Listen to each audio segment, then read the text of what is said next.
दोस्तों civil service institute में एक बार फिर से आप सभी का स्वागत है। तो एनवायरनमेंट का आज ये हमारा सेकंड सेशन होगा, जिसमें कि आज हम लेंगे जैवमंडल और बायोम।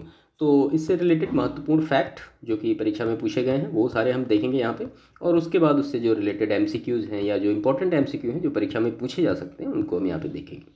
तो ये सेकेंड सेशन होगा। पहला सेशन इसके डिस्क्रिप्शन में आपको उसका लिंक मिल जाएगा, तो आप वहाँ पर जाके उनको देख सकते हैं। तो जैसा हमने पहले सेशन में किया था वैसे भी हम यहाँ भी सेकंड सेशन में अपने करते चलेंगे। तो देखिए, अगर आप जैवमंडल और बायोम की बात करें, यानी बायोस्फीयर एंड बायोम, ठीक है, तो इसमें आपको अगर मैं ये कहूँ कि मेनली पढ़ना क्या क्या है, तो सबसे पहले तो आपको पढ़नी है बायोटिक कम्युनिटी क्या होती है, यानी जैविक समुदाय क्या होता है। दूसरा, इसकी प्रॉपर्टी क्या होती है, यानी जो कम्युनिटी की कैरेक्टरिस्टिक्स क्या होती हैं। तीसरी चीज़ की अगर आप बात करेंगे तो यहाँ पे आपको स्पीसीज डाइवर्सिटी पढ़नी पड़ेगी। और उसके बाद जो सबसे महत्वपूर्ण चीज़ बायोम और जैवमंडल में आपको पढ़ना है वो है की स्टोन स्पीसीज। और उसके बाद फिर डिफरेंट डिफरेंट टाइप की जो स्पीसीज हैं जो कि इकोसिस्टम में रहती हैं उनके बारे में, जैसे कि फाउंडेशन स्पीसीज है, अम्ब्रेला स्पीसीज, इंडिकेटर स्पीसीज, तो ये सारी डिटेल में पढ़नी पड़ेंगी। और उसके बाद फिर इकोटोन और एज इफेक्ट, यानी जिसको कि हम कोर प्रभाव और संक्रमिका कहते हैं। ये मतलब इतनी सारी चीज़ें आप अगर कर लेंगे तो आपका बायोस्फीयर और बायोम का टॉपिक कंप्लीट हो जाएगा। कोई भी प्रश्न इससे आएगा तो आप उसको करने में पूरी तरीके से सक्षम होंगे। तो सबसे पहले इसके हम फैक्ट को देखते हैं। तो इसमें पहला फैक्ट है, पृथ्वी के समस्त जीवित जीव तथा उनके आसपास का पर्यावरण जिससे इन जीवों की पारस्परिक क्रिया होती है मिलकर जैवमंडल की रचना करते हैं। ठीक है, तो ये जैवमंडल की डेफिनेशन है, इसको थोड़ा माइंड में रखिएगा। सेकंड फैक्ट है इसका कि विभिन्न प्रजातियों की संख्या जो एक ही क्षेत्र में रहती है तथा एक दूसरे के साथ परस्पर क्रिया करती है उसको क्या कहते हैं, उसको हम जैविक समुदाय कहते हैं, या इसी को हम बायोटिक कम्युनिटी कहते हैं। ठीक है, तो ये जैविक समुदाय की डेफिनेशन है कि जब एक ही क्षेत्र में विभिन्न प्रजातियां, जो उनकी प्रजातियों की संख्या रहती है और आपस में एक दूसरे को इंटरकनेक्ट करते रहते हैं, तो उनको हम बायोटिक कम्युनिटी कहते हैं। इसमें जो नेक्स्ट है कि किसी समुदाय की विविधता का निर्धारण उसकी जातीय विभिन्नता के आधार पर किया जाता है। उष्णकटिबंधीय वर्षावन एवं प्रवाल भित्ति समुदाय अत्यधिक विविधता वाले होते हैं, जबकि मरुस्थल और ज्वार नदमुख में अपेक्षाकृत कम जैव विविधता पाई जाती है। तो जाहिर सी बात है, जो एनवायरनमेंट होता है या जो मौसम होता है वो यहाँ पे अनुकूल ज़्यादा होता है, इसीलिए यहाँ पे ज़्यादा जैविक विविधता पाई जाती है। और मरुस्थल और ज्वार नदमुख में जो मौसम की दशाएं वो अनुकूल नहीं होती हैं, इसीलिए यहाँ पे कम विविधता पाई जाती है। जो इसमें सर्वाइव कर पाएंगे वही लोग यहाँ पे रहते हैं। इसके बाद वे प्रजातियां जो किसी समुदाय में प्रचुरता और जैवभार की अल्पता के बावजूद सामुदायिक अभिलक्षणों पर अपना प्रभाव दर्शाती हैं उनको कहा जाता है की स्टोन प्रजाति। ठीक है, बहुत इंपॉर्टेंट फैक्ट है। यानी वे प्रजातियां जो किसी समुदाय में प्रचुरता तथा जैवभार की अल्पता के बावजूद जो उनके लक्षण होते हैं या उनके जो प्रभाव होते हैं वो दिखाते रहते हैं, यानी वो दर्शाते रहते हैं, तो ऐसी ही प्रजाति को हम की स्टोन स्पीसीज कहते हैं। कई बार परीक्षाओं में पूछा गया है।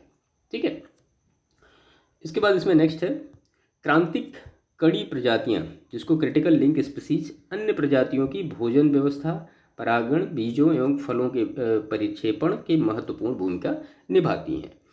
फाउंडेशन प्रजाति क्या होती है, तो अन्य प्रजातियों के निर्माण व संरक्षण में मुख्य भूमिका निभाती हैं। कोरल क्या है, एक फाउंडेशन प्रजाति है। एक बार ये प्रश्न पूछा गया है तो इसको याद रखिएगा थोड़ा सा।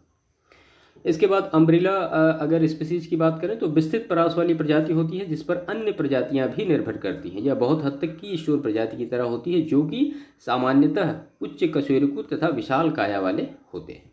ठीक है, इसके बाद नेक्स्ट फैक्ट है संकेतक प्रजाति, जिसको कि हम इंग्लिश में इंडिकेटर स्पीसीज कहते हैं, से अभिप्राय किसी एक पौधे या जंतु की प्रजाति से है जो पर्यावरण परिवर्तन के लिए बहुत संवेदनशील होता है। यह प्रजाति पारिस्थितिकी तंत्र की हानि से तुरंत प्रभावित हो जाता है, उसी को हम कहते हैं इंडिकेटर स्पीसीज। ठीक है, देखिए ये डेफिनेशन सारी याद रखिएगा, क्योंकि कई बार प्रश्न में इस तरह से स्टेटमेंट बना के डेफिनेशन ही पूछी जाती है। जो मैंने आपको पहले बताया है कि मतलब जितनी भी, एक तो की स्टोन स्पीसीज है, फिर स्पीसीज की डाइवर्सिटी क्या क्या होती है, मतलब कहाँ पे स्पीसीज की डाइवर्सिटी सबसे ज़्यादा होती है और कहाँ पे स्पीसीज की डाइवर्सिटी सबसे कम होती है, या फिर बायोटिक कम्युनिटी का डिफिनीशन क्या होता है, उनके पर्टिकुलर जो लक्षण होते हैं वो क्या क्या होते हैं, वो सारे आप याद रखिएगा।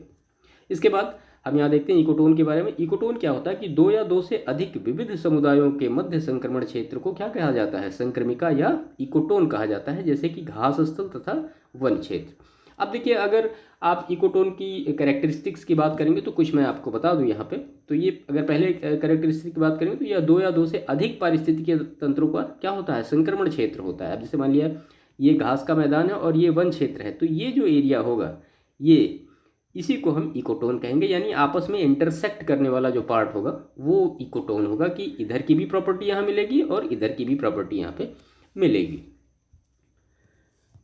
संक्रमिका में दोनों क्षेत्रों में विशेषता पाई जाती है तथा छोटे क्षेत्र से विशाल क्षेत्र तक ये फैला हो सकता है। इसके बाद कोर प्रभाव एक पारिस्थितिकी अवधारणा है जो इस ओर इंगित करती है कि जहाँ दो परितंत्र आपस में मिलते हैं वहाँ प्रचुर जैव विविधता पाई जाती है।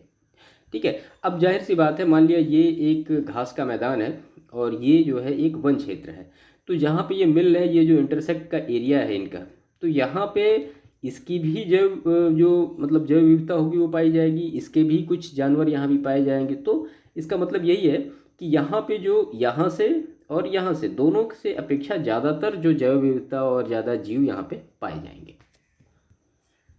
कोर प्रभाव क्षेत्र में बहुत अधिक विविधता का कारण यह है कि यहाँ पर दोनों क्षेत्रों के संसाधन एक ही स्थान पर पाए जाते हैं। मैंने आपको बताया भी, कोर क्षेत्र की विविधता सूक्ष्म जलवायु का निर्माण कर सकती है जो कि विशिष्ट प्रजातियों को समर्थन दे सकती है। पृथ्वी पर पेड़ पौधे तथा जीव जंतुओं सहित सभी प्रमुख पारिस्थितिकी तंत्र क्या कहलाते हैं, उनको बायोम कहा जाता है। पृथ्वी पर पेड़ पौधे तथा जीव जंतुओं सहित सभी प्रमुख पारिस्थितिकी तंत्र को बायोम कहा जाता है। डेफिनेशन बिल्कुल याद रखिएगा। उष्ण कटिबंधीय वर्षावन जैवमंडल का सबसे बड़ा जैव विविधता वाला प्रदेश है जो कि विषुवत वृत्त के नज़दीक पाया जाता है। ठीक है, ये प्रश्न पूछा गया है कि जैवमंडल का सबसे बड़ा विविधता वाला प्रदेश कौन सा है, तो वो है उष्ण कटिबंधीय वर्षावन। ठीक है, तो ये कुछ महत्वपूर्ण फैक्ट थे। इसके बाद हम इसके एमसीक्यू को लेते हैं वन बाई वन। तो इसमें जो सबसे पहला प्रश्न है कि निम्नलिखित युग्मों पर विचार कीजिए। अब यहाँ पे 2-3 ऑप्शन दिए गए हैं कि जैविक समुदाय क्या होता है, तो एक ही तरह के जीव का समान क्षेत्र में रहना। दूसरा है कि पारिस्थितिकी तंत्र जैविक समुदाय और उसके आसपास के निर्जीव घटक। तीसरा है जैवमंडल मतलब सभी पारिस्थितिकी तंत्र का समूह। आपको इसमें से ये बताना है कि कौन सा कथन क्या है, सही है। तो जैविक समुदाय जो होते हैं वो एक ही तरह के जीवों का समान क्षेत्र में रहना नहीं होता है। अभी हमने उसकी डिफिनीशन भी ऊपर देखी कि जो बायोटिक कम्युनिटी होती है वो अलग अलग प्रजातियाँ एक साथ रहती हैं। बाकी पारिस्थितिकी तंत्र मतलब जैविक समुदाय और उनके आसपास का निर्जीव घटक, सही है। और जैवमंडल मतलब सभी पारिस्थितिकी तंत्र का समूह, उसको हम जैवमंडल कहते हैं या बायोम कहते हैं। तो ऑप्शन बी करेक्ट होगा, जिसमें से केवल 2 और 3 ही सही है। क्वेश्चन नंबर 2 है, निम्नलिखित कथनों पर विचार कीजिए। पहला है कीस्टोन प्रजाति संख्या एवं जैवभार की दृष्टि से किसी समुदाय में प्रमुख होती हैं।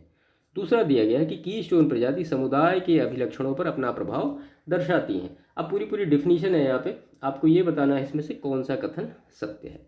तो जो कीस्टोन प्रजाति है वो समुदाय के अभिलक्षणों पर अपना प्रभाव दर्शाती हैं, ये बिल्कुल सही है। और कीस्टोन प्रजाति जो होती है वो संख्या जैवभार की दृष्टि से किसी समुदाय में प्रमुख होती, तो कीस्टोन जो होती हैं वो प्रमुख नहीं होती हैं, वो लिमिटेड जो बची हुई प्रजातियाँ होती हैं उनको हम कहते हैं। तो यहाँ पे ऑप्शन सी करेक्ट होगा, केवल 2 सही है, पहला गलत है। क्वेश्चन नंबर 3 है, निम्नलिखित में से किसमें प्रजातीय विविधता अत्यधिक पाई जाती है। तो अभी हमने खैर ऊपर प्रश्न में देखा भी है कि प्रजातीय विविधता सबसे ज़्यादा कहाँ पाई जाएगी, तो उष्ण कटिबंधीय वर्षावन में पाई जाएगी। क्वेश्चन नंबर 4 है, निम्नलिखित में से कौन सी प्रजाति पारिस्थितिकी तंत्र की हानि से तुरंत प्रभावित होती है। ये भी हमने अपने जो भी ऊपर ऑनलाइनर का फैक्ट डिस्कस किया वहाँ पे देखा है। ऐसी प्रजाति को क्या कहते हैं, इंडिकेटर स्पीसीज कहते हैं या संकेतक प्रजाति हम कहते हैं। इसके बाद एज इफेक्ट के बारे में आपको बताना है कि कौन सा सही है। पहला है, कोर प्रभाव एक पारिस्थितिकी अवधारणा है जो कि संक्रमिका से संबंधित है। और इसका जो दूसरा कथन दिया गया है, कोर प्रभाव वाले क्षेत्र में विशिष्ट प्रजातियां पाई जा सकती हैं जो कि आसन्न परितंत्र में नहीं होती हैं। तो पूछा जा रहा है कौन सा सही है। तो जाहिर सी बात है जो एज इफेक्ट है वो इकोटोन से रिलेटेड है, हमने ऊपर डिफिनीशन में डिस्कस किया। और कोर प्रभाव वाले क्षेत्र में विशिष्ट प्रजातियां पाई जाती हैं या पाई जा सकती हैं जो कि दोनों ही क्षेत्रों में ना पाए। अब जैसे मान लिया यहाँ पे ये घास का मैदान है और ये वन क्षेत्र है, ठीक है, तो हो सकता है ऐसी कुछ प्रजातियां इस कोर प्रभाव में रहती हूँ जो कि वन क्षेत्र में भी ना पाई जाती हूँ और घास क्षेत्र में भी ना पाई जाती हूँ। ठीक है, तो यहाँ पे ऑप्शन सी करेक्ट होगा, 5वें का। चलिए क्वेश्चन नंबर 6 है, यदि उष्ण कटिबंधीय वर्षावन काट दिए जाएं तो उष्ण कटिबंधीय पर्णपाती वनों की तुलना में शीघ्र पुनर्योजित नहीं हो पाते, इसका कारण क्या है। तो इसका कारण क्या है, तो उष्णकटिबंधीय वर्षावन की मृदा में पोषक तत्वों का अभाव होता है। अब क्यों अभाव होता है, जाहिर सी बात है, उष्णकटिबंधीय जो वर्षावन होते हैं वहाँ एक तो टेम्परेचर बहुत ज़्यादा होता है, रेनफॉल अधिक होता है, तो जो मृदा में पोषक तत्व होते हैं वो एक जगह से बह के दूसरी जगह जाते रहते हैं, इसीलिए यहाँ पे पोषक तत्वों का अभाव होता है। ऑप्शन ए करेक्ट होगा यहाँ पे। क्वेश्चन नंबर 7 है, दो भिन्न समुदायों के बीच संक्रांति क्षेत्र क्या कहलाता है, तो वो हमने देखा ही, इकोटोन उसको कहा जाता है। 7वें का सही आंसर होगा वो होगा डी। क्वेश्चन नंबर 8 है, निम्नलिखित में से कौन सा से कथन संक्रमिका के संदर्भ में सही है, तो पहला है, यह अत्यधिक क्या होता है, तनाव का क्षेत्र होता है। ठीक है, तो जाहिर सी बात है, एक टेंशन तो होता ही है, दोनों क्षेत्र एक जगह पाए जा रहे हैं। तो दूसरा, इस क्षेत्र में कुछ ऐसे जीव पाए जाते हैं जो आसन्न परितंत्र से पूरी तरह से अलग होते हैं, तो हमने ऊपर ही डिस्कस किया प्रश्न में, ये भी सही है। और संक्रमिका का क्षेत्र सदैव विस्तृत होता है, तो जाहिर सी बात है, जो संक्रमिका का क्षेत्र होगा वो एक लिमिटेड क्षेत्र होगा, विस्तृत नहीं होगा। तो 1 और 2 यहाँ पे करेक्ट होगा, तो ऑप्शन ए करेक्ट होगा क्वेश्चन नंबर 8 का। ठीक है, 3 नहीं करेक्ट होगा, वो आप समझ रहे होंगे। क्वेश्चन नंबर 9 हम देखते हैं, निम्नलिखित में से किस बायोम में प्राथमिक उत्पादकता सर्वाधिक पाई जाती है। अभी ऊपर हम डिस्कस कर चुके हैं कि विषुवत रेखीय वन बायोम जो होंगे वहाँ पे जो प्राथमिक उत्पादकता होगी वो सर्वाधिक पाई जाएगी। क्वेश्चन नंबर 10 है, निम्नलिखित कथनों पर विचार कीजिए। पहला कथन है, उष्णकटिबंधीय वर्षावन प्रवाल भित्ति में अत्यधिक प्रजातीय विविधता पाई जाती है। ठीक है, और दूसरा है, मरुस्थल और ज्वार नदमुख क्षेत्र अपेक्षाकृत निम्न प्रजातीय विविधता पाई जाती है। तो बिल्कुल सही है, ये दोनों ही चीज़ें सही हैं, तो ऑप्शन सी यहाँ पे करेक्ट होगा क्वेश्चन नंबर 10 का। ठीक है, इसके बाद क्वेश्चन नंबर 11 हम देखते हैं, तो अपने ही वातावरण में एक जैव समुदाय जैसे तालाब, महासागर, वन, यहाँ तक कि एक जल जीवशाला को भी क्या कहा जाता है, तो अब इसको क्या कहा जाता है, तो जाहिर सी बात है उसको एक इकोसिस्टम कहा जाएगा, पारिस्थितिकी तंत्र कहा जाएगा। क्वेश्चन नंबर 12 है, जीवमंडल या बायोस्फीयर के संगठन के विभिन्न स्तरों के बारे में निम्नलिखित में से कौन सा अनुक्रम सही है। अब आपको बताना है कि कौन सा अनुक्रम सही है। तो देखिए, अगर आप यहाँ पे इसका अनुक्रम निकालना चाहेंगे कि संगठन का अनुक्रम क्या होता है, तो मैं शुरू से आपको बताता हूँ। तो सबसे पहले आएगा अणु, उसके बाद फिर कोशिका, उसके बाद फिर जो कोशिका का समूह होगा, उसके बाद फिर आएगा जीव, फिर आएगा जनसंख्या, फिर आएगा समुदाय, फिर आएगा पारिस्थितिकी तंत्र, और उसके बाद फिर आएगा जैवमंडल। ठीक है, तो इसके अकॉर्डिंग ये ऑप्शन करेक्ट होगा, ऑप्शन डी। ये याद रखिएगा, कई बार प्रश्न पूछा गया, बायोलॉजी में भी पूछा गया और यहाँ भी पूछा जा सकता है।